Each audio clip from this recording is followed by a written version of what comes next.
ముద్రలు హస్తముద్రలు ఉంటాయి కదా. హస్తముద్రలు అలాగే శారీరక ముద్రలు రెండు ఉంటాయి.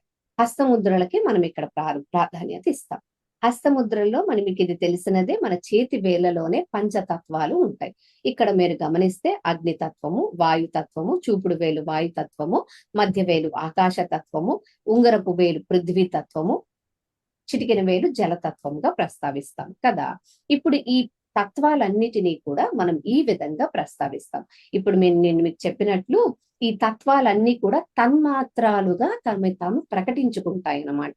రైట్. ఈ తత్వాలన్నీ కూడా, ఈ పంచతత్వాలు తన్మాత్రాలుగా తనని తాను ప్రకటించుకుంటాయి, రూపాంతరీకరణ చెందుతాయి అన్నమాట.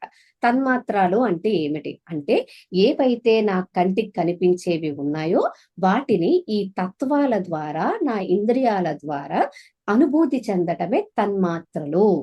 రైట్. ఇక్కడ మీరు గమనిస్తే తంత్ర అని అంటాం. తంత్ర అలాగే తన్మాత్రలకు మధ్యలో, బికాస్ తంత్ర డీల్ చేసేదే తన్మాత్రాలతో.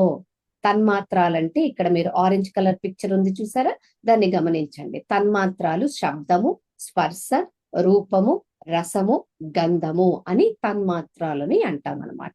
ఓకే. ఎందుకు ఈ తన్మాత్రాలు వస్తున్నాయి అంటే, పంచకోశాలతో మనం మమేకం అవ్వాలంటే మనకేం కావాలి? పంచతత్వాలు కావాలి. పంచతత్వాలు ఏ విధంగా రూపాంతరీకరణ చెందుతాయి? తన్మాత్రాలుగానే రూపాంతరీకరణ చెందుతాయి. ఇప్పుడు పంచకోశాలు పంచతత్వాలు, తన్మాత్రాలు. పంచకోశాలను పంచతత్వాల ద్వారా, తన్మాత్రాల ద్వారా అనుభూతి చెందుతూ ప్యూరిఫై చేస్తామన్నమాట.